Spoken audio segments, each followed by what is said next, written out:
다시 뵙게 되어서 참 기쁩니다. 얼굴들이 좀 지쳐 계신 것 같아요. 막 다들 일하다가 오셔서 힘드시죠? 돈 버시느라고. 특별히 부부가 같이 일을 하면 되게 힘들 텐데 그러지 않으시나요, 박 집사님? 두 분이서 같이 일하시면 부딪히는 일도 많을 텐데 제가 아는 분 중에서 장로님이신데 삼성 회사에 다니시는 중역의 직책을 맡고 계시다가 은퇴하신 분이 계세요. 근데 두 분이서 금술이 너무너무 좋아요. 근데 은퇴하시고 나서 두 분이서 항상 막 부인을 칭찬하고 남편을 칭찬하고 그러다가 이제 은퇴하시고 이제 집에서 둘이서만 계시는 거예요. 그래서 제가 물어봤어요. 두 분이서 항상 같이 쉬니까 너무너무 좋겠어요 라고 하니까 더럽게 좋아요. 더럽다라는 건지 좋다라는 건지는 모르겠지만 하여튼 산다라는 그 자체가 아주 힘든 겁니다. 돈을 버는 그 자체도 힘들고 또 살면서 또 사람들과의 관계, 또 자녀의 문제, 또 육신의 건강의 문제, 이런 문제들이 너무나도 많이 우리에게 닥쳐옵니다. 그럴 때마다 여러분들은 어떻게 그러한 고난들을 이겨내시고 또 견뎌내시고 또 버티시고 있으십니까? 여러분들 이렇게 지금 어렵다, 삶이 어렵다, 그것을 이겨내라 라고 하고 있는 게 지금 성경에서 말하고 있는 이야기입니다. 특별하게 오늘 요한계시록에서 이야기하고 있는 이야기입니다. 오늘 제가 요한계시록을 갖고 왔는데 고난을 이겨내라 라는 그러한 제목을 가지고서 어린 양의 피로 고난을 이겨내는 신부들이라는 제목으로 가지고서 여러분들한테 설교를 나누려고 합니다. 오늘 다큐멘터리에서 제가 유튜브에서 동영상을 하나 봤는데 뉴스에 나온 거를 가지고 다큐멘터리를 짧게 하나 만든 이야기입니다. 뉴스에 어떤 뉴스가 나왔냐면 제목이 뭐냐면 아들이 아버지를 칼로 찌르다입니다. 이게 뉴스 제목이에요. 여러분들 지금 제목을 듣자마자 어떠한 생각이 드시나요? 제가 속으로 이런 자식 같은 놈이라고 이런 마음이 들었어요. 욕은 아니에요. 이거 사전에 있는 이야기입니다. 이런 못된 놈 같은 이라고 이런 생각이 들더라고요. 이제 그 뉴스가 잠깐 나오고 나서 이제 취재진들이 그 가정에 가서 그 아들에 대해서 좀 다큐멘터리를 한번 만들어 보려고 찾아갔습니다. 찾아갔는데 더 가관인 것은 그 아들이 게임 중독자예요. 30 가까이가 됐는데 자는 시간, 자지도 않아요. 자는 시간 빼고 다 컴퓨터 앞에 앉아서 오락만 합니다. 그걸 보고 이렇게 속이 부글부글 끓더라고요. 더 웃긴 거는 방에서 나오지를 않아요. 방에서 그 문지방을 나오질 않아요. 그럼 밥은 어떻게 먹냐? 어떻게 먹을까요? 우리네 엄마들 있잖아요. 밥 갖다 주는. 그걸 보는데 속이 더 타는 거예요. 내 자식 같으면 그냥 잡아가지고 와가지고 그럴 텐데 그거를 보고 있노라니 속이 막 터지고 있는데 취재진은 그 문턱을 넘지는 못하고 들어오지 말라고 하니까 카메라를 들이대도 잠깐 인터뷰 좀 하자 계속 설득을 합니다. 그럼 몇 시간이 지났는지 하루가 지났는지 모르겠지만 그 아들이 나와가지고 인터뷰를 하겠다라고 또 해요. 물어봤습니다. 왜 찔렀습니까? 라고 하니까 왜 찔렀다고 대답을 했을까요? 내가 오락을 하고 있는데 컴퓨터 게임을 하고 있는데 내 아버지가 하지 말라고 끊어버렸어요. 코드를 뽑아버렸어요. 그래서 성질나서 부엌에 있는 칼을 가지고 와서 아버지를 찔렀다는 거예요. 거기까지 이야기를 듣는데 정말 얘는 노답이다. 희망이 없다. 얘는 정말 구제불능이다 라고 생각했었습니다. 그런데 그렇다라고 아버지를 칼로 찌를 것까지는 있나요? 라고 이야기를 물어봤는데 그 아들이 대답하는 게 나는 어렸을 때부터 아버지를 죽이고 싶었어요 라는 대답을 하더라고요. 왜 그런 마음을 먹었나요? 라고 이야기하는데 그때서부터 아들이 이야기를 합니다. 내가 생각날 때부터 초등학교에 갔다 와서 집에 들어와서 아버지가 일이 끝나고 들어오면 항상 술에 취해서 들어오시는데 그때서부터 우리 어머니를 두드려 패기를 시작을 했어요. 패다 코가 부러지고 이빨이 부러지는 일은 너무나 다반사였고 이제 나를 때리기 시작을 했습니다. 너무너무 맞다 집에 들어오기 싫었고 나는 아버지를 언젠간 죽이리라 라고 마음을 먹었다라고 합니다. 너무 많이 맞으니까 엄마가 아들한테 하는 이야기가 내가 맞을 테니 너는 맞지 말고 장롱 속에 숨어 있어라 라는 이야기를 하고 장롱 속에 숨겨두기 시작합니다. 자기는 아버지가 주무시기 전까지 매일 장롱 속에서 몇 시간씩 있다가 어느 날은 장롱 속에서 잠이 든 날도 있었다라고 합니다. 그 이야기를 들으니 이해가 갑니다. 그 아들의 상황이 이해가 가더라고요. 그리고 나서 그 이야기가 끝나고 취재진이 그 어머니한테 가서 묻습니다. 어머니도 이렇게 힘드셨다고 하는데 그거 말고 더 힘든 일이 없으신가요? 라고 물어보니까 그 어머니가 울면서 이야기를 시작을 하더라고요. 나는 어렸을 때 아버지를 여의었습니다. 그래서 아버지가 기억이 안 나요. 근데 어머니가 너무너무 아프셔서 자기가 초등학교 때부터 자기 가족을 먹여 살려야 된다고 하는 이야기를 들었습니다. 자기는 너무너무 일하는 게 싫어서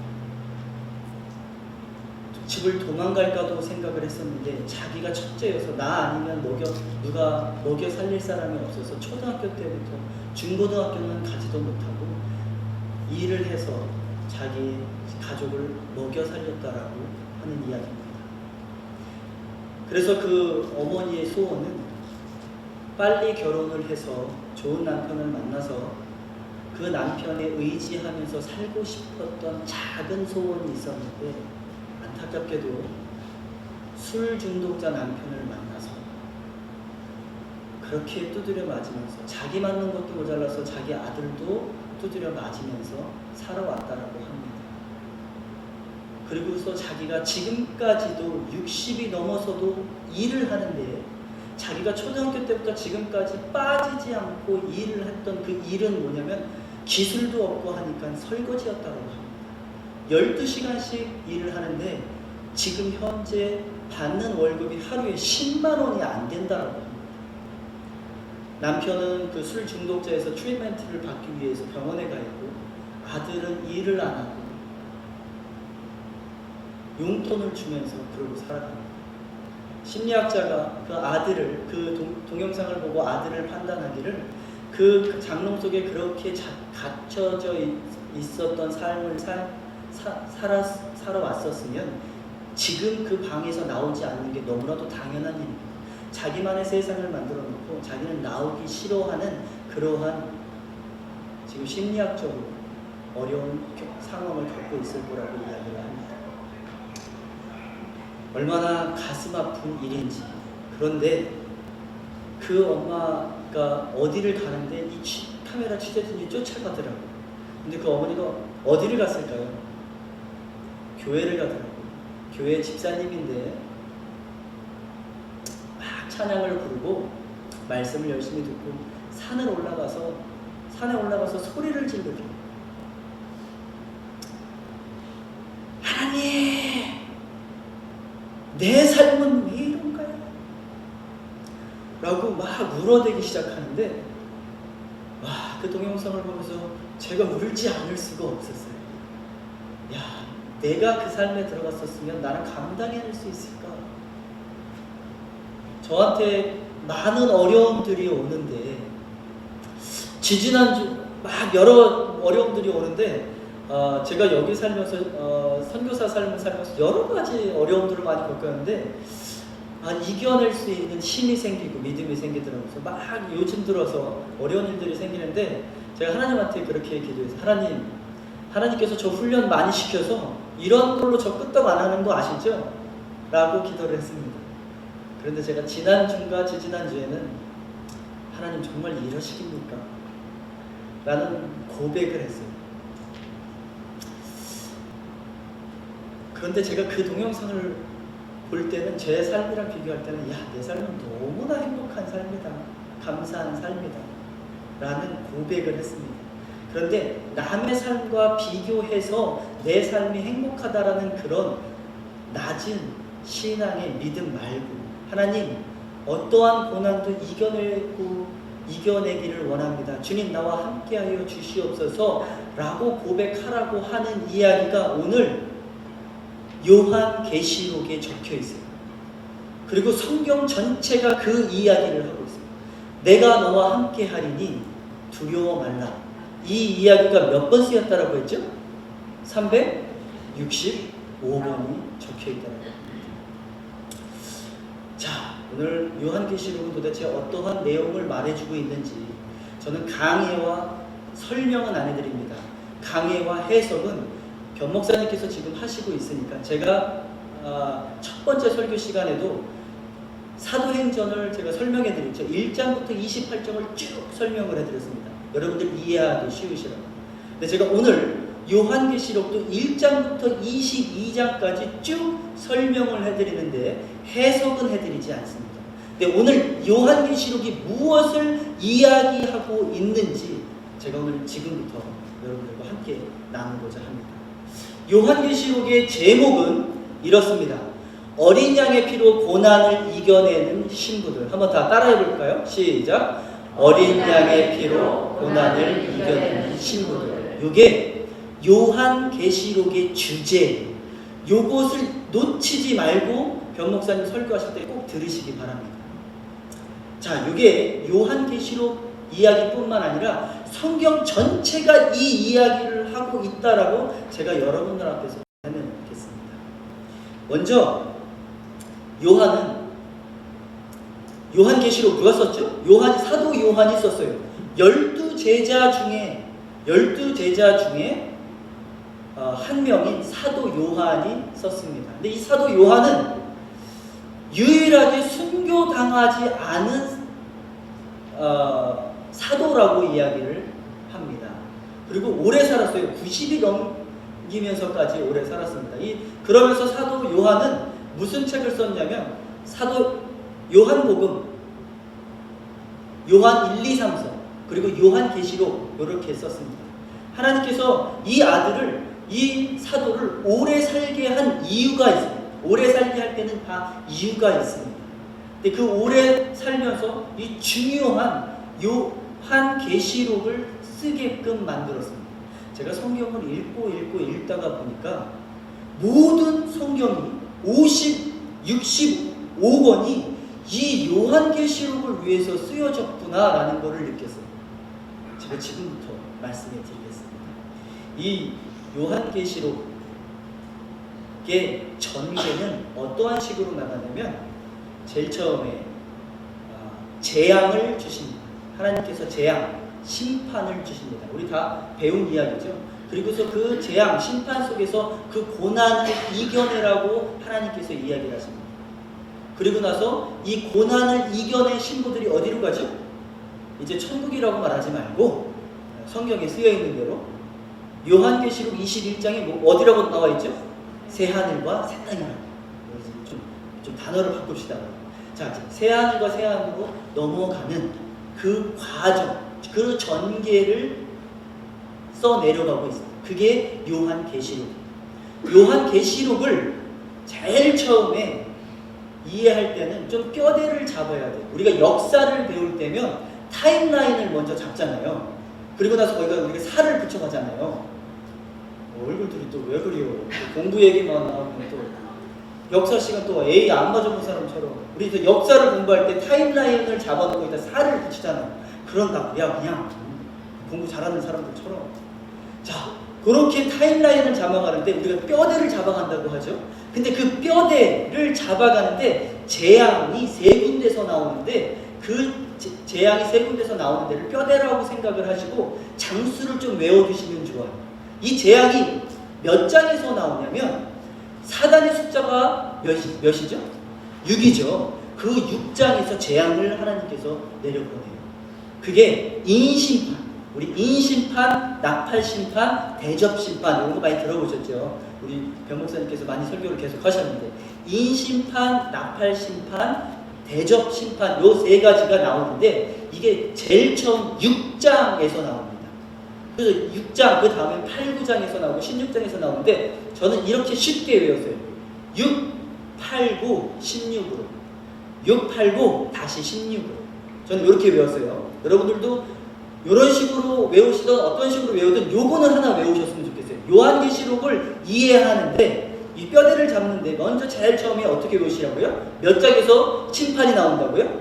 6장, 그리고 8, 9장, 그리고 다시 16장에서 나옵니다. 6장에서는 인심판, 인이 뭐냐면 편지 봉투에 이렇게 딱 실, 영어로 실 있죠? 그 실 붙여져 있는 그걸 하나씩 떼면서 하나님께서 예수님께서 재앙을 내려 보내십니다. 그 6장에서 인심판, 8, 9장에서 나팔심판, 그리고 16장에서 대접심판 이렇게 나옵니다. 자, 잠깐 한번 내려주시겠어요? 요게 이렇게 나옵니다. 요게 글자가 좀 작은데요. 여러분 잘 보이시려나 모르겠어요. 혹시나 사진을 찍으셔도 상관없습니다. 이걸 찍으셔서 가져가셔가지고 성경을 읽으시는데 도움이, 제가 정리하는 걸 참 좋아하거든요. 성경책에 보면서 이런 식으로 정리하는 게 몇 가지가 나올 거예요. 여러분들이 사진을 찍으셔도 상관이 없습니다. 근데 이렇게 세 가지의 심판이 나오는데 그 한 가지의 심판에 몇 가지가 나오냐면 7가지씩 나옵니다. 한 가지 심판을 내보내고 끝내는 게 아니라 7가지, 한 심판에서 7가지 나오는데 요게 크게 목사님들이 두 가지로 해석을 해요. 이 첫 번째 심판, 두 번째 심판, 세 번째 심판이 같은 심판이다 라고 해석을 하시는 분들이 계시고, 아니다, 다른 심판이다, 7개씩 3개니까 3, 7에 21, 21가지의 재앙을 하나님께서 내보내신다 라고 해석하시는 분들이 있고, 아니다, 7가지다, 이 3개가 하나를 이야기하는 건데 왜 그럼 3개를 얘기하냐. 우리가 드라마를 찍을 때 카메라 한 대로 안 찍잖아요. 여러 카메라로 찍잖아요. 그래서 이쪽에서 찍고 이쪽 장면에서 찍고 이쪽에서 찍는다 라고 해석을 하면서 이거는 한 가지를 이야기한다 라고 이야기를 해요. 근데 이유가 있어요. 제가 저 녹색하고 노란색, 녹색, 파란색, 저렇게 빨간색으로 해놨죠. 그 심판 내용들이 같아요. 그러다 보니까 그렇게 해석하시는 분들도 있고, 아니다, 전통적으로 그냥 21가지의 재앙이 내려온다라고 하시는데, 그거는 제가 해석은 안 해드립니다.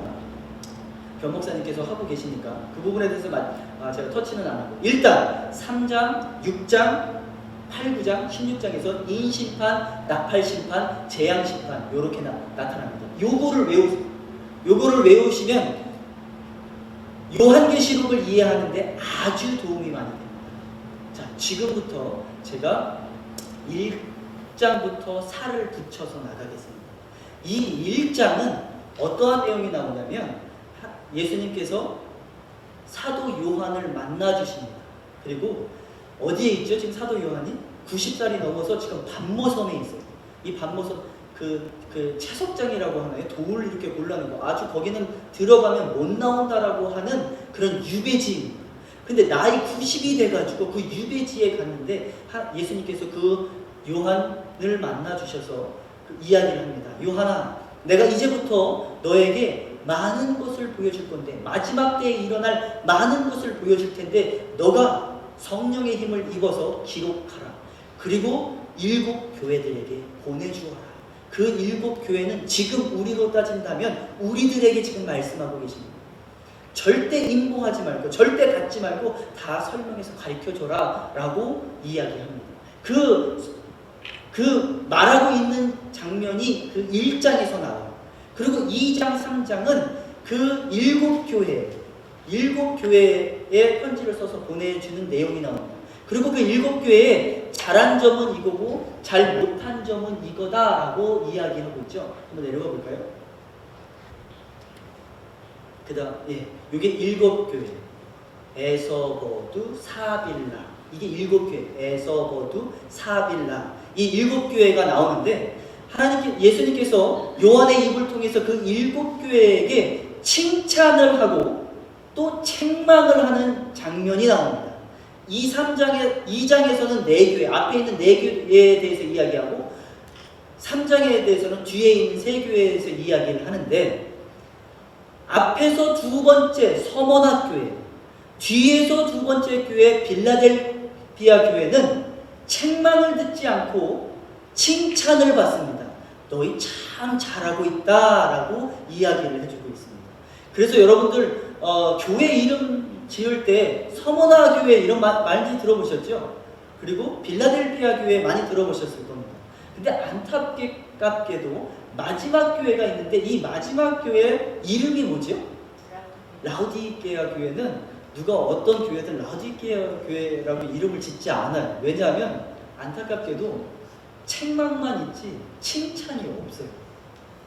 여러분, 제가 이 구절을 읽으면서 나는 올라가서 어떤 얘기를 들을까? 여러분들은 올라가서 칭찬받으실 것만 같습니까? 아니면 책망만 받으실 것 같습니까? 아니면 둘 다 받으실 것 같습니까? 한번 생각해 봐야, 아니 그냥 생각으로 넘어갈 게 아니라 하나님 무릎 꿇고 1대1 대면하면서 하나님 나한테 책망할 것이 무엇이 있습니까? 이 부분을 읽으시면서 책망 부분만 읽으시면서 혹시 나한테 맞는 곳은 없나? 이 라우디게아 교회에게 뭐라고 책망을 하냐면 이렇게 책망을 합니다. 이건 영적으로 들으셔야 됩니다. 너는 미지근하다라고 이야기합니다. 차든지 뜨겁든지 하라 라는 말씀이 이 교회에 대고 이야기합니다. 뜨겁든지는 무슨 말인지 알겠어요. 성령을 받고 뜨겁고 하나님 기도하면서 그건 알겠어요. 차가운 건 도대체 뭘까요? 우리는 잘못 알고 계시는 분들이 많이 계신데 뜨겁다의 반대말을 차갑다라고 알고 있는데 차갑다라는 말은 나쁜 말이 아니에요.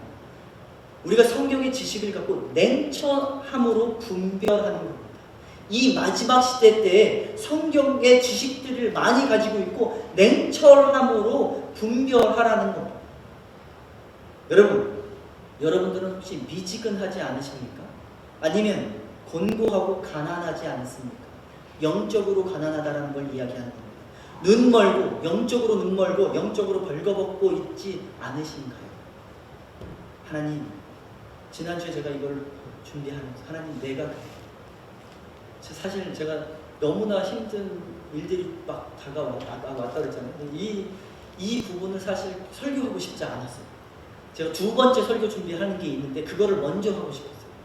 사실 제가 이 어려운 고난을 이겨낸다라는 이 지금 말씀이 저한테 별로 그렇게 썩 달갑지는 않았어요. 그런데 하나님한테 어떠한 어려움이 온다 할지라도 이거를 먼저 짚고 넘어가야 될 것 같아요. 하나님, 내가 미지근하지 않나요? 공고하지 않나요? 영적으로 가난하지 않나요? 눈 멀고 벌거벗지 않았나요? 서머나교회에서는 이렇게 이야기합니다. 환난과 궁핍 가운데 있지만 실상 너희들은 부요한 자고. 여기서는 환난과 궁핍이 영적으로 해석하지 말고 직접적으로 해석해야 됩니다. 너희들 지금 모든 핍박과 환난을 받고 있지? 그리고 지금 너희들 가난하지? 돈이 없지? 물질이 없지? 괜찮아. 그것이 너희들이 복받는 길이야 라고 이야기하고 있습니다. 그거를 조금 있다가 하나님께서 이야기해 줍니다. 왜 그런지. 자, 그게 2장, 3장 이야기입니다. 4장은 어떠한 이야기가 나오냐면 그러한 고난들이 너희들에게 일곱 교회 너희들한테 찾아올 건데 그거를 어린 양의 보혈의 피로 너희들이 이겨내야 돼 라고 계속 이야기해 주고 있습니다. 그 계속 이야기해 주고 있는 걸 제가 설교 마지막 부분에 쫙 보여드리겠습니다. 그리고 성경 전체가 그 얘기를 해주고 있다라고 여러분들한테 증명해 드리겠습니다. 그렇게 힘든 어려움이 있을 거야 라고 이야기해 주면서 5장에서는 그래도 걱정하지 마. 내가 너희들을 위해서 준비해 놓은 게 있어. 그게 어디죠? 천국, 하늘나라, 새하늘과 새 땅. 걱정하지 마. 그리고 거기에 누가 앉아있냐면 하나님이 앉아 계신데 하나님을 묘사하고 있는 장면이 5장. 천국과 하나님을 묘사하고 있는 게 5장. 그리고 나서 6장에서 예수님을 묘사하고 있는 게 5장입니다. 그리고 나서 6장, 제가 아까 전에 외우시라고 그랬죠. 이 부분은 최소한 외우시라고 그랬죠. 6장에서는 어떠한 것이 나오죠? 재앙이 나오는데 첫 번째 재앙, 인재앙이 나옵니다. 또한 재앙이 나오더라도 걱정하지 마. 내가 구원해 줄 거야. 너희들은 내가 붙잡고 구원해 줄 거야 하는 장이 7장에서 나옵니다. 7장은 누구의 숫자죠? 하나님의 숫자죠. 그리고 우리를 구원해 주겠다라고 이야기한 게 그 7장에서 나옵니다. 그리고 그 7장에서 몇 명을 구원해 준다? 14만 4천 명을 이야기를 해주고 있어요. 그런데 이 14만 4천 명이 요 한 군데서만 이야기하지 않고 7 곱하기 2를 하면 몇이죠? 14죠. 예, 14장에서 14만 4천 명. 14만 4천 명이 14장에서 또 나와요. 외우기 쉽게 아주 좋게 나와주고 있습니다. 14장에서 14만 4천 명이 또 한 번 나옵니다. 하나님의 말씀은 절대 생뚱맞게 그냥 뚝 한 번 던지고 야 이거 일어날 거야 그리고 갑자기 일어나지 않아요. 하나님은 분명히 예표를 해주시고 그림자를 보여주시고 계속 보여주시다가 마지막 한 번에 땅 하고 클라이막스로 보여주십니다. 계속해서 반복적인 계시를 보여주시는데 요한계시록에서도 마찬가지로 그 반복적인 계시를 하고 있습니다. 그리고 5장을 제가 잠깐 뭘 하나 놓치고 갔는데 5에다가 10을 더하면 15장인데 그 15장에서 또 하나님의 이름을 높여드리고 찬송을 합니다. 5장 15장에서는 예수님 찬송 또 하나님 찬송 6장에서는 인심판이 나오고 7장에서는 14만 4천 명 구원 얻을 사람들이 나옵니다. 그리고 나서 이제 8, 9장에서 뭐 한다고요? 8, 9장에서는 나팔 심판이 나옵니다. 그리고 나서 이 10장, 이 굉장히 어려운 부분인데 작은 두루마리 책 이야기가 나옵니다. 그리고 예수님께서 너 이 책을 먹으라고 요한한테 이야기합니다. 그러니 요한이 그 책을 먹고 예수님께서 말씀하시는 게 이 책을 먹으면 네 입에는 달 거고 배에는 쓸 거야 라고 이야기를 합니다. 그리고 정말 그 두루마리 책을 먹으니까 입에는 달고 배에는 쓴 거를 경험을 합니다. 그게 10장이에요. 자, 그리고 두 번째 이제 여러분들 외우셔야 될 부분이 요한계시록에서 가장 중요한 부분이 어디입니까? 라고 이야기한다면 모든 목사님들이 이야기하실 건데 12장, 13장, 14장입니다. 오늘 제가 설교할 부분입니다. 12, 13, 14. 근데 그 전에 이 11장이요. 너무나도 중요한 말씀이 나오는데 저는 가장 중요한 부분에 대해서 11, 12, 13, 14를 다 이야기하고 싶어요.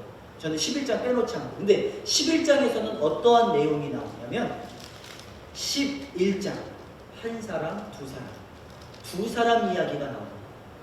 요한계시록에서 두 사람 그럼 누구죠? 두 증인 이야기가 11장에서 나옵니다. 여러분 외우기 쉽게 한 사람, 두 사람 11장에서 두 증인 이야기가 나옵니다. 이 마지막 때에 예수님께서 두 증인을 보내주시는데 이 두 증인이 권능과 권세를 받고 무한한 기적과 이적을 펼칩니다. 몇 년 동안? 며칠 동안? 1260일 동안. 근데 요한계시록은 참 재밌는 게 3년 반 그러면 되는데 3년 반이라고 얘기를 안 해요. 1260일이라고 이야기를 합니다. 나중에 또 3년 반 이야기가 나오는데 3년 반이라고 안 하고 한때, 두때, 반때라고 이야기를 하고 또 다른 말로 42개월이라고 이야기합니다. 그게 다 3년 반을 이야기하고 있어요. 근데 그 3년 반 동안 하나님의 권능을 가지고서 복음을 전한다고 합니다. 근데 그 3년 반이 지나면 예수님을 믿지 않는 그 다른 세력에게 잡혀가지고 어떻게 되냐면 죽임을 당한다라고 이야기합니다. 재밌는 게 그 죽임을 어디서 당한다라고 읽으셨나요? 예수님이 돌아가셨던 그곳에서 죽으리라라고 이야기합니다. 여러분들 혹시 여러분들이 살아계실 때에 어떤 두 사람이 정말 기가 막히게 말씀을 전하고 기적을 일으키고 그러다가 정말 이스라엘 그 골고다에서 죽었다라고 한다면 그 사람들이 두 증인이라는 것을 깨달으시기 바랍니다. 정확하게 이야기해 주고 있어요. 그리고 나서 그 두 증인이 부활을 하는데 예수님께서 며칠 만에 부활하셨죠? 3일 만에 부활하셨죠? 근데 이 두 사람은 3일 만에 부활하지 않고 3일 반 만에 부활을 한다라고 이야기합니다. 제가 다시 말씀드리지만 모든 해석은 권 목사님께서 계속 하고 계시니 잘 들으셔야 됩니다. 저는 한 장 한 장에 무슨 내용이 나와 있는지만 말씀을 드립니다. 그리고 12장 가장 중요하다라는 이 12장에서 어떠한 내용이 나오냐면 자 지금부터 정신 바짝 차리셔야 됩니다. 여인의 이야기가 나오고 여인의 아들, 여인이 임신을 해가지고 해산을 하려고 합니다. 그런데 용이라는 놈이 그 해산하려고 하는 그 아들을 잡아먹으려고 해요. 죽이려고 해요. 그 내용이 12장에 나와요. 여러분, 이 내용이 또 어디서 나오죠? 여인의 아들, 여인의 씨, 그리고 용 이야기가 창세기 3장에 나옵니다. 아담과 하와가 죄를 짓고서 하나님께서 저주를 내리시죠. 그리고 그 용, 옛 뱀, 그 뱀에게는 뭐라고 저주를 내리시냐면 너는 여인의 후손에게 머리를 상하게 될 것이고 너는 그 아들의, 그 여인의 후손의 발 뒤꿈치를 상하게 할 것이다 라고 이야기를 합니다. 십자가의 이야기를 하고 예수님께서 십자가 달려 돌아가십니다. 그리고 그 여인의 후손이 내 머리를 칠 것이라는 것은 그 사단이 용, 옛뱀을 완전히 멸망시켜서 무적행으로 보낼 것이라는 것을 이야기하고 있어요. 그래서 성경은 창세기부터 요한계시록까지 똑같은 이야기를 해주고 있습니다. 그리고 나서 그 용이 살인미수를 하고 그 여인의 아들을 죽이지 못하고 어떠한 일이 벌어지냐면 하나님께서 이 용을 하늘에서 내쫓습니다. 그리고 어디로 가냐면 세상으로 갑니다. 하늘에서 내쫓아? 그러면 그전에는 죄를 짓고 나서도 천국에 계속 왔다 갔다 거렸나? 하나님 앞에 계속 왔다 갔다 거렸나? 그 사단이가 죄를 짓고 나서도 천국을 왔다 갔다 거렸습니까? 그 내용이 어디 나오죠? 욥기서에 나와요. 사단이가 하나님 앞에 가가지고 그러죠. 하나님, 내가 한 사람, 당신의 아들, 귀중한 아들, 그 아들에게 이제부터 재앙을 내릴 건데 허락하시겠습니까? 허락해라. 그 아들이 나의 참 아들이고 그 아들이 나의 알곡이다 라고 하는 내용이 있습니다. 그 내용이 다시 말해서 어느 부분을 이야기하고 있는 거예요? 요한계시록을 이야기해주고 있는 거예요. 요한계시록은 어떠한 내용이라고요? 신부들이 그 고난을 이겨내는 장면들을 보여주고 있는 게 요한계시록 이야기예요. 근데 그 이야기를 먼저 어디서 이야기해주고 있다고요? 욥기에서 이야기해주고 있다. 욥기는 어떻게 해석을 해야 되나요? 요한계시록이 풀리면 이게 풀립니다. 그리고 65권이 풀리기 시작하면 요한계시록이 풀리기 시작해요. 똑같은 이야기를 지금 해주고 있어요. 그래서 요한계시록을 쓰기 위해서 나머지 것들이 쓰여졌다라고 저는 그렇게 생각해요. 해도 정말 과언이 아닐 정도입니다. 그 사건이 그리고 나서 그 사단이가 그 아들을 죽이지 못하고 천국에서 쫓겨나요. 그 쫓겨난 다음에 이제 승질이 나는 거예요. 그래가지고 자기도 도저히 안 되겠다라고 해가지고 그 다음 장 13장에서 자기의 밑에 있는 사람들 그 두 사단이 그 마귀들을 끌어냅니다. 어디서 끌어내냐면 13장에서 바다에서 한 마리, 육지에서 한 마리 끄집어내서 이제는 이 세상에 고난을 주고 통치시키기 시작합니다. 그 장이 13장, 14장에서 나오는데요. 제가 한번 읽어드리겠습니다. 13장 7절, 바다에서 나온 짐승에 대해서 이야기하고 있습니다. 바다에서 나온 짐승이 권세를 받아 성도들과 싸워 이기게 되고, 그렇다면 우리는 무엇을 받는 거예요?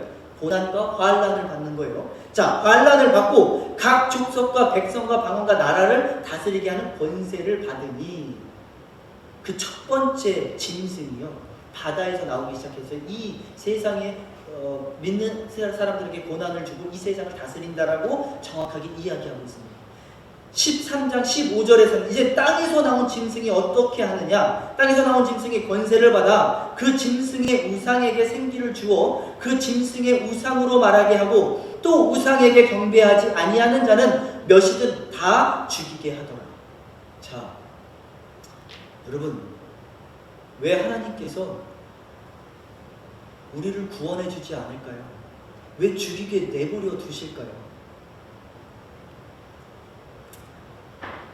조금 이따가 설명을 하겠습니다. 자, 그 다음 13장 16에서 18절을 제가 읽어보겠습니다. 그가 모든 자, 곧 작은 자나 큰 자나 부자나 가난한 자나 자유인이나 종들에게 그 오른손에나 이마에 표를 받게 하고 누구든지 이 표를 가진 자 외에는 매매를 못하게 하니 이 표는 곧 짐승의 이름이나 그 이름의 수라. 지혜가 여기 있으니 총명한 자는 그 짐승의 수를 세어보라. 그것은 사람의 수니 666이 그 유명한 666 이야기가 13장에서 나옵니다.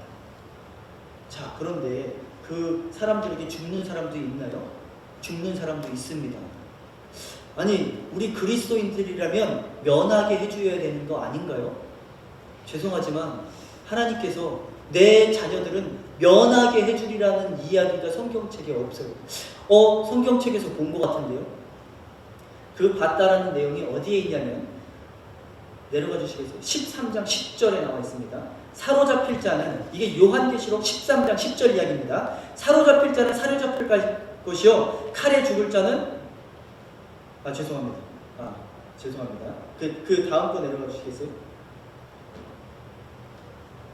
3장 10절에 요한계시록 3장 10절에 이러한 이야기가 있습니다. 내가 나의 인내의 말씀을 지켰은즉 내가 또한 너를 지켜 시험의 때에서 면하게 하리니 이는 장차 온 세상에 임하여 땅에 거하는 자들을 시험할 때라. 아니, 여기서 이렇게 적혀있지 않습니까, 목사님? 나 분명 어디서 본 것 같은데. 여러분, 죄송합니다. 잘못된 해석입니다. 아니, 목사님, 당신이 뭔데 성경책 말이 잘못됐다라고 이야기하고 있나요? 개역 개정에는 그렇게 나와 있습니다. 그래서 제가 그 부분을 영어로 읽어봤어요. 그런데 면케해준다, exempt라는 표현이 아닌 영어로도 다르게 나와 있습니다. 그렇다면 요즘에 나와 있는 한글 번역은 어떻게 나와 있냐? 이렇게 나와 있습니다. 공동 번역과 새 표준 번역은 내가 나의 인내의 말씀을 지켰은즉 내가 또한 너를 지켜 시험의 때에서 지켜주리라. 너 빼줄 거야 라고 이야기합니다. 내가 너를 지켜주리라 라고 이야기합니다. 제가 하는 이야기가 아닙니다. 도저히 안 될 것 같아서 원문을 갖고 왔습니다. 원문을 갖고 와서 보니까 내려가 주시면 에테라사스라는 헬라어가 있습니다. 이 뜻을 찾아보니까 지키다, 보호하다, guard, preserve, keep, watch over, exemption이라는 뜻이 아니에요. 내가 그 면하게 주리라, 너는 안 받게 하리라 라는 이야기가 아니에요. 그렇게 이야기해 주고 있습니다. 그러면 목사님, 너무나 힘들어요. 이걸 어떻게 다 이겨냅니까? 우린 지금 우리의 삶도 지금 못 이겨내가지고 울면서 힘들어하면서 하나님한테 불평하면서 있는데 너무나 힘듭니다. 그 이야기들, 하나님께서 면하지 않고 내가 너를 지켜주리라 하는 이야기들이 다니엘서에 사드락, 메삭, 아벳느고 세 친구가 있습니다. 그 왕한테 세상의 왕에게 절을 하지 않으니까 그 왕이 어디다가 보내죠? 풀무불에 보내요. 그러면서 그 풀무불에 완전히 없애주지 않습니다. 들어갈 거는 들어가야 돼. 우리가 들어가야 될 곳은 들어가야 된다고 이야기하십니다.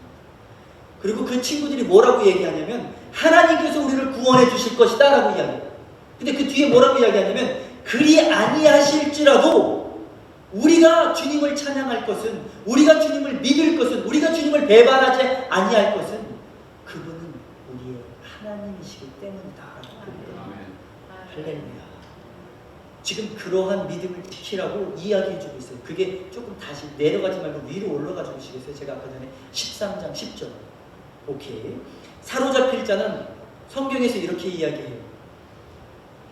참 무심한 얘기인 것 같아요. 하나님 우리를 지켜주신다고 이야기하시지 너희들은 죽지 않을 거야 좀 이야기해 주시지.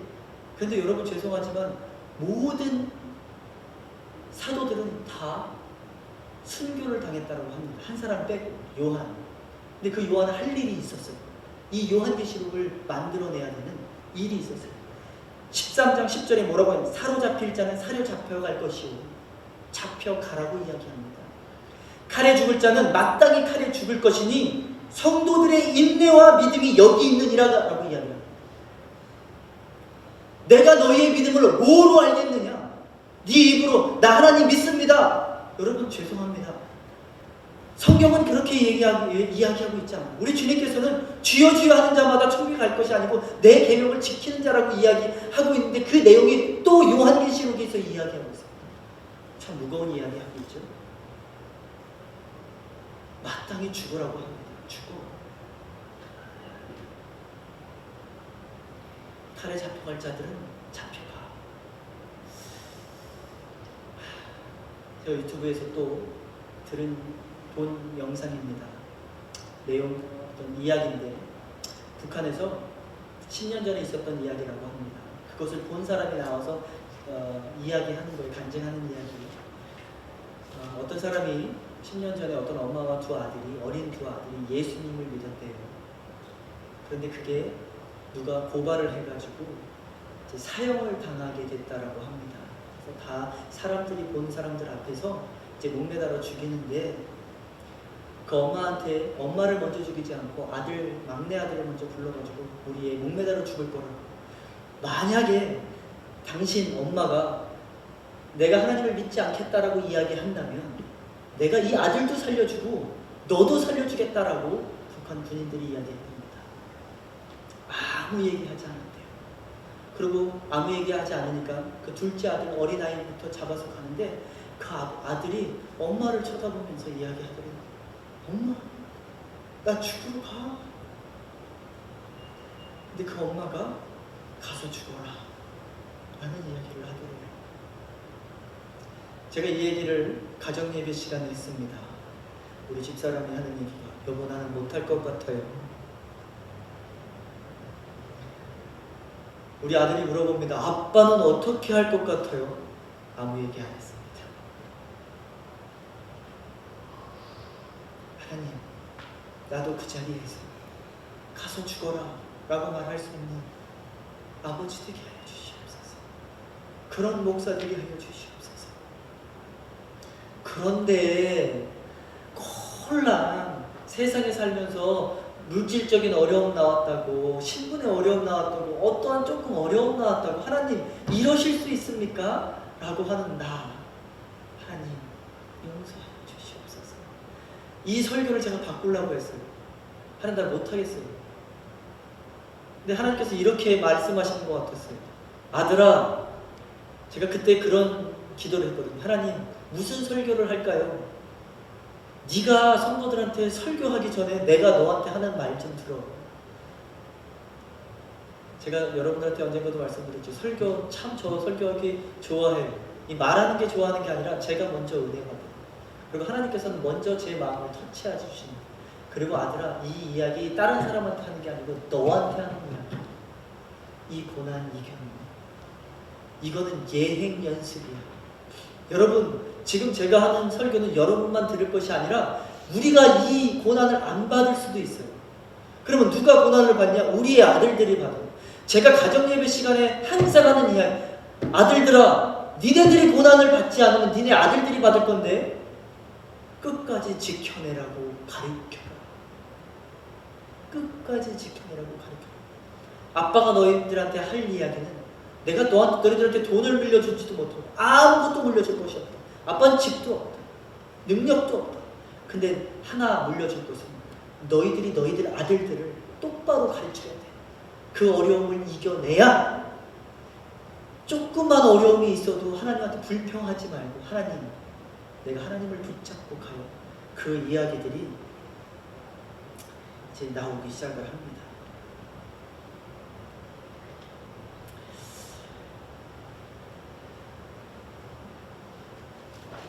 이런 이야기들이 또 14장에도 나옵니다. 14장에 어떠한 이야기 나오느냐? 그 고난의 연기가 세세토록, 14장 11절부터 13절의 내용입니다. 그 고난의 연기가 세세토록 올라가리로다. 짐승과 그의 우상에게 경배하고 그의 이름표 받는 자는 누구든지 밤낮을 쉼을 얻지 못하리라 하더라. 성도의 인내가 여기 있네. 또 얘기하고 있어요. 너희들의 믿음, 너희들의 인내가 어디 있냐? 이 고난을 이겨낼 때 너희들의 믿음이 있다라고 내가 얘기해 줄게 라고 이야기합니다. 너희들의 인내가 있다라고 얘기해 줄게 라고 이야기합니다. 그들은 하나님의 계명과 예수에 대한 믿음을 지키는 자니라. 이것이 우리들이 되어지기를 간절히 축원합니다. 자그마한 어려움에도 무릎 꿇고 하지 마시고, 저처럼 하지 마시고, 하나님 내가 이걸 이겨낼게요. 내 믿음 여기 있습니다. 내가 들으니 하늘에서 음성이 나서 이르되 기록하라. 지금 이후로 주 안에서 죽은 자들은 복이 있도다 하시매 성령이 이르시되 그러하다. 그들의 수고를 그치고 쉬리니 라는 말씀을 하십니다. 수고를 그치고 쉬리니, 수고를 그치고 쉬리니, 이 이야기 어디서 많이 들어보지 않으셨어요? 쉬리니. 우리는 여러분 쉬라고 만들어진 자녀들이에요. 그게 어디서 나옵니까? 창세기 2장에 7번째 날에 뭐 하시죠? 안식하세요. 그리고 하나님께서 쉬시면서 우리도 쉬라고 만들어 놓은 자녀들이에요. 그 안식을. 근데 우리가 죄를 짓고 어디서 쫓겨나죠? 에덴 동산 그 안식일에서 쫓겨나요. 우리에겐 안식일이 없어요. 예수님께로 완전히 들어가기 전까지는 없어요. 우리 안식일 지키지 않나요? 그 이야기는 제가 또 따로 말씀을 해야 되는데, 우리들이 그 안식일이라고 하는 거는 그냥 제도화 시켜놓고 정말 안식일을 바라고 소망해라 라고 하는 이야기. 근데 그 안식일에서 쫓겨난 우리한테 이제는 무엇만 있냐면 창세기 3장에 너희들이 종신토록 어떻게 하리라? 수고하여야 먹고 살리라. 그 얘기가 여기 나오는 거예요. 그런데 예수님이 오셔서 마태복음 11장 28절에 뭐라고 얘기해요? 수고하고 무거운 짐진 자들아 다 내게로 오라. 그래야만 내가 너에게 과자를 줄게, 초콜릿을 줄게, 쉼을 주리라. 그 얘기가 여기서 또 얘기 나와요. 그리고 나서 그 이야기가 이 요한계시록에서 또 나오는 거예요. 수고를 그치고 쉬리라. 아, 창세기부터 요한계시록은 똑같은 이야기를 하고 있구나. 그 변치 않는 하나님은, 일관성 있는 하나님은 똑같은 이야기를 하고 있구나. 어려움을 이겨내라고 하는 거고 있구나. 근데 그 어려움을 누구부터 주시냐면, 아브라함 너 일로 와. 내가 너를 잡고서 이제부터 갈 건데 지금부터 고난을 줄 거야. 어떠한 고난을 줄 거냐면, 자, 그 네 있는 자리에서 나와 라고 이야기합니다. 그 있는 자리가 어딜까요? 어디라고 배우셨어요? 우루, 갈대아 우루. 근데 그 우루 지역이 어떤 지역이에요? 이 우루 지역을 또 설명을 하면 1시간이 걸리는데 제가 빨리 이야기하겠습니다. 이 우루 지역은요, 메소포타미아 지역이에요. 우리 사회 시간에 다 배웠잖아요. 첫 번째 문명, 인류의 첫 번째 문명이 발생한 곳, 4000년 전에 그 메소포타미아 지역. 또 얼굴 들을 때 왜 그래요? 또 공부 얘기만 나오고. 자, 그 메소포타미아 지역, 여러분들 요즘에 과학자들이 발견하는 게 그때 당시에 비행기도 만들지 않았을까라고 생각을 한다라고 합니다. 그리고 그때 당시에 전기를 만들었다라고 하는 그 증거들이 있어요. 그때 당시에 그 문화가요, 어마어마하게 우리가 상상하지 못할 정도로 발달되었다라고 합니다. 우리가 생각하기에 4000년 전이면 구석기 시대의 돌로, 이런 시대 아니에요. 여러분, 그거는 세상 사람들이 만들어 놓은 그 진화론에서 나오는 이야기입니다. 구석기, 신석기 이야기. 하나님 우리 똑똑하게 만들어 놓으셨어요. 그런데 그렇게 문명이 발달된 곳에서 지금 나오라고 하는 거예요. 여러분들 좀 이해가 안 가세요? 지금 우리한테 핸드폰 쓰고 있는, 인터넷 쓰고 있는, 우리한테 돈으로 가지고 살아가고 있는 우리한테 나와서 그랜드 캐년 가서 나랑 같이 살래? 라고 하고 있는 이야기라고. 4000년 전이라고 해가지고 그 옛날 호랑이 담배 피던 그 시절, 우루에서 나와가지고 데설트로 들어가면 똑같은 거 절대 아니에요. 나오라고 하는 거예요. 너 나와서 인터넷 보지 않고, 핸드폰 보지 않고, TV 보지 않고, 돈 벌지 않고, 가족 보지 않고 나만 보면서 살 수 있어? 라고 하는 이야기. 거기서부터 고난이 시작해요. 이 고난을 이야기하고 싶지만 시간이 너무 많이 지났어요. 빨리 넘어갑니다. 자, 이제 그 고난이 여기서 요한계시록에서 하고 있는 그 고난의 이야기를 보여주고 있어요. 둘째 아들이 나타납니다. 그리고 나서 이제 첫 번째 아들이 누구죠?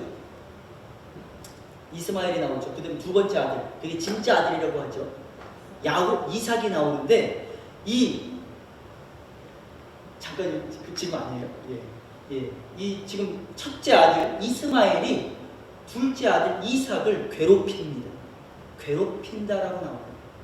그러니까 아브라함이 첫째 아들을 나가라고 하죠. 그런데 이 이스마엘은 어느 족속, 어느 나라의 조상인가요? 중동 사람들, 무슬림 사람들의 조상입니다. 근데 그때 당시에 이스마엘이 이삭을 핍박했던 것처럼 중간에서 계속 이 무슬림 사람들을, 크리스찬들을 계속 핍박을 합니다. 그 전쟁사가 계속 나오죠. 그리고 마지막 때도 이 무슬림들하고 또 배도한 사람들, 예수님을 배도한 사람들, 또 정말 또 다른 목사님들은 로마 카톨릭이 그 사람들과 합쳐져서 그 크리스천들을 핍박한다라고 합니다. 내용들이 계속해서 이어지고 있어요. 그 창세기 때부터의 고난이 그 요한계시록까지 계속 이어지고 있습니다. 그 내용을 이야기하고 있는 거예요. 똑같은 내용. 자, 야곱으로 넘어갑니다. 그 둘째 아들이 야곱이 어떠한 고난을 받습니까? 형한테 그 장자권을 뺏었다고 형이 죽인다라고 합니다. 그 형은 죽이면 죽인다라고 하는 사람이에요. 성준이랑 기준이랑 싸우는데요. 성준이가 승질에다가 아유 이거 정말 그래도 눈 하나 깜짝 안 해요. 왜 그럴까요? 기준이가 생각하기를 우리 형은 절대 나를 때리지 않아. 그리고 계속 개겨. 그러다가 언젠가 한 대 맞을 것 같아요. 제가 볼 때는. 한 대 맞으면 너 잘 맞았다 그럴 것 같아요. 그런데 이 야곱은 형이 죽인다라고 하면 그 사람은 죽이는 사람이에요. 정말 무서운 사람. 그래서 도망갑니다. 그래서 고난이 시작하는데 그 고난이 어떠한 고난이 시작하냐면 삼촌네 집에 가요. 처가살이를 해요. 그때서부터 10년이 넘게끔 월급도 제대로 못 받아요. 혹시 처가살이 해보신 분? 처가살이 해보신 분들은 나는 시금치도 안 먹어요 라고 고백하시는 분들이 있는데 제가 군대가 너무너무 힘들다라고 했어요. 우리 집사람은 군대가 뭐 그렇게 힘드냐고. 그래서 제가 이런 얘기를 했습니다. 시어머니 100명하고 같이 잡아. 그래서 그렇게 힘들어.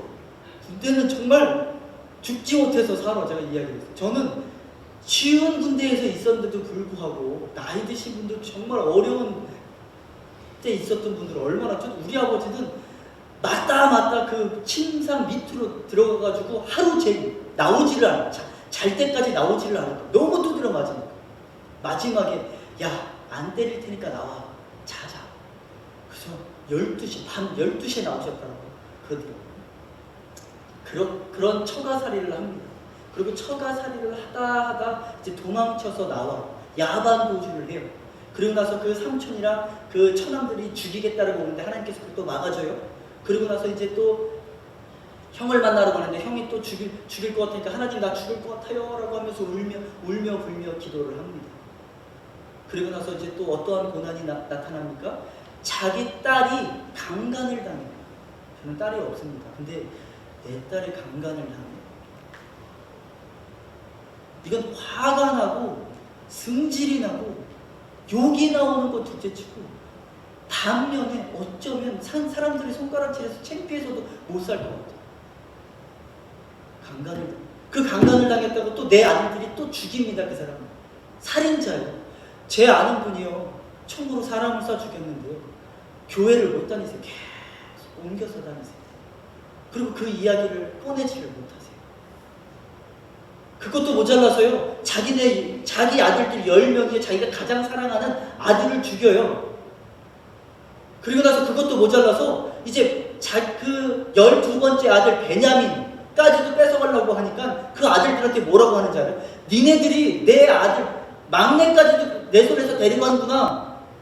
그때 알았어요. 아, 야곱이 알았구나. 그 열 아들이 요셉 데려가고 요셉을 어떻게 한 걸 죽인 거를 알았구나. 그때 알았어요. 너희들이 얘도 데리고 가냐? 라는 이야기를 해요. 그런 고난을 받습니다. 근데 우리는 이런 찬양 부르죠. 너는 담장 너머로 뻗은 나무. 이 제목이 뭐죠?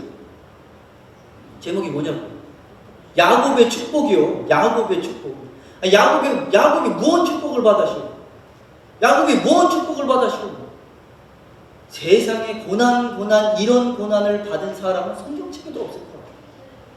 근데 지금 그 이야기를 하고 그 고난 받는 게 너희들의 축복이야.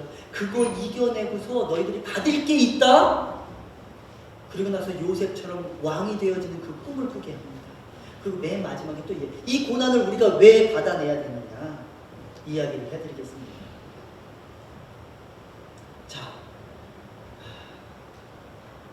이야기를 하기 전에 이 12장을 빨리 끝내드리겠습니다. 이제 우리 15장, 14장에 그렇게 고난을 너희들이 받을 거다라고 이야기를 합니다. 그 고난 너희들 다 이겨내야 돼라고 하는 게 무슨 이야기라고요? 요한계시록 이야기라고요. 그 이야기가 무슨 이야기라고요? 성경 전체의 이야기, 창세기 이야기. 고난을 이겨내야 돼 하고서 이스라엘 사람들을 어디로 보냅니까? 광야로 보내죠. 또 욥을 어떠한 고난을 줍니까? 사단과 계속 고난을 주죠. 이스라엘 사람들 계속 고난을 줍니다. 우리에게도 고난이 옵니다. 그 고난 이겨내라고 계속. 그게 요한계시록 이야기고 그게 바로 성경책 이야기. 자, 성경책에서 이제 마지막 15장, 14장까지가 그 이야기. 이제 빨리 나갑니다. 15장은 아까 전에 제가 5장에서 예수님을 찬양하는 내용이 나왔다고 했잖아요. 15장도 하나님을 찬양하는 이야기입니다. 16장은 무슨 내용이라고 했어요? 아까 전에 제가 6, 8, 9, 16장에서 마지막 대접 심판이 나옵니다. 그리고 나서 17장에서 큰 음료 이야기가 나와요. 큰 음료. 근데 이 큰 음료는 뭐라고 나오냐면 성경책에 이마에 이렇게 나와 있어요. 이렇게 쓰여져 있다고 나옵니다. 비밀 또는 큰 바벨론이라 라고 나와 있습니다. 여러분들 요즘 비밀 조직들 굉장히 많죠. 그리고 이미 오픈해놓고 우리 더 이상 비밀 조직 아니야 이러는 조직들 굉장히 많아요. 제가 굳이 뭐라고 이야기는 하지 않겠습니다. 여러분들 찾아보시면 많이들 나와요. 이제 정말 마지막 때가 가까이 온 것 같습니다. 그 큰 음료. 여기까지 딱 이야기를 맞춰보니까 지금 마지막 세 번째 외워야 될 것들이 뭐냐면 예수님이 있고 예수님이 누구를 보낸다고요? 두 증인을 보내고 그 밑에는 누가 있죠? 우리들 교회가 있어요. 근데 사단이가 그걸 똑같이 따라해요. 사단이가 누구를 보내요? 짐승을 보내요. 그리고 나서 이 두 짐승의 수하에 있는 큰 음료가 있어요. 이 두 그룹이 싸우는 거예요. 그 그룹이 싸우는 건 언제서부터 있었냐? 창세기 때부터 있었던 거예요. 계속 그 싸움. 우리가 영적인 싸움. 그것도 똑같이 보시기 바랍니다. 할렐루야. 예. 자, 17장에서 그 이야기가 나와요. 요 두 그룹 또까지도 외워두시기 바랍니다. 그리고 18장부터는 이제 마지막 끝나는 거예요. 여러분, 요거를 사진을 찍으셔도 되고요. 자, 18장에서부터 이제 하나님 예수님께서 이미 이기셨다라고 하시죠. 그리고서 하나씩 이겨나가시는 장면들이 그려지는데 18장에서 큰 음녀를 멸망시키시고 19장에서 두 짐승을 멸망시키시고 마지막 20장에서 사단, 옛 뱀을 완전히 없애주십니다. 멸망시켜주세요. 그리고 나서 그 20장에서 많은 내용이 나와요. 천년왕국이 나오고 천년왕국이 끝나고 나면 그 용을 잠깐 풀어주신대요. 되게 이해하기 힘들죠. 잠깐 풀어주신대요. 그리고 이제 정말 두 번째 부활, 두 번째 사망 이야기라고 백보자 심판 이야기. 이제 요 부분은 좀 너무 어려우니까 넘어가셔도 되고 이제 마지막 21장, 22장에 이제 새 하늘과 새 땅 이야기가 나옵니다. 내가 너희를 데리고 그 고난을 이긴 자들, 어린 양의 피로 고난을 이겨낸 그 친구들을 내가 마지막 붙잡고 어디로 들어가리라? 새 하늘과 새 땅으로 들어가요. 그런데 하나님, 그걸 꼭 고난을 주셔야 되고 꼭 이겨야만 되나요? 우리가 이기면 어떻게 되나요? 라고 물어보신다면 예수님께서 성경책에 그 7교회들에게 하신 말씀이 있어요. 한번 넘어가 볼까요? 2장 3절에 에베소서 교회에게 이렇게 얘기합니다. 내가 환난 참고 내 이름을 위하여 견디고 게으르지 아니한 것을 아노라. 그리고 두 번째 두아디라 교회에게 이렇게 이야기합니다. 환난을 이기는 자와 끝까지 내 일을 지키는 그에게 만국을 다스리는 권세를 주리니. 여기서는 아멘이 나오셔야죠. 자, 다시 한번 말씀하겠습니다. 만국을 다스리는 권세를 주리니. 이거 하나 보고서 그 아픔 참으며 힘든 거 참으며 어려움 참으며 가고 있는 거예요. 하나님 하나만 더 주세요. 권세 말고 또 다른 거 없어요? 그래, 하나 또 줄게. 2장 10절 서문학교에게 이야기합니다. 내가 환난과 궁핍을 알거니와 실상은 내가 부여한 자니라. 자칭 유대인이라 하는 자들의 비방도 알거니와 실상은 유대인이 아니요 사탄의 회당이라. 너는 장차 받을 고난을 두려워하지 말라. 볼지어다 마귀가 장차 너희 가운데서 몇 사람을 옥에 던져 시험을 받게 하리니 너희가 10일 동안 환난을 받으리니 내가 죽도록 충성하라. 그리하면 내가 생명의 관을 내게 주리라. 아멘. 이게 요한계시록 이야기입니다. 이게 여러분 성경 전체의 이야기예요. 꼭 이 말씀 가지고 살아가시기 바랍니다. 정말 모든 성경이 다 요한계시록을 이야기하고 있나요? 마지막 야고보서입니다. 야고보서 1장 2절부터 4절. 내 형제들아 너희가 여러 가지 시험을 만나거든. 이거 요한계시록 쓰기 전이에요.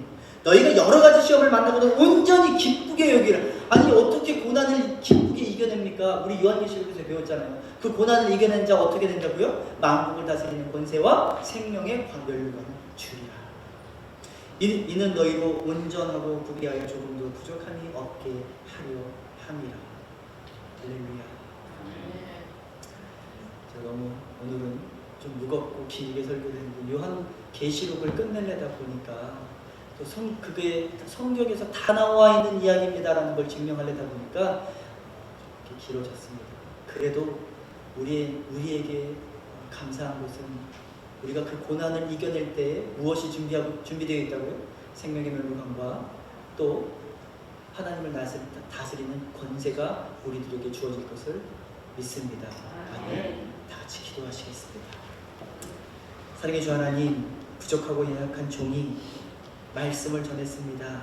너무 길지 않았나 생각합니다. 하나님, 길어도 이 말씀이 우리에게 생명이 되게 하시고 고난을 이겨내는 힘이 될 수 있게 하나님 도와주시옵시고, 우리가 물질을 쫓아 살아갈지 아니하는 우리들 되게 하나님 도와주시옵시고, 생명의 멸류관을 쫓아가는 우리들 되게 하여 주시옵시고, 만국을 다스리는 그 권세를 쫓아가는 우리들 되게 하나님 도와주시옵소서.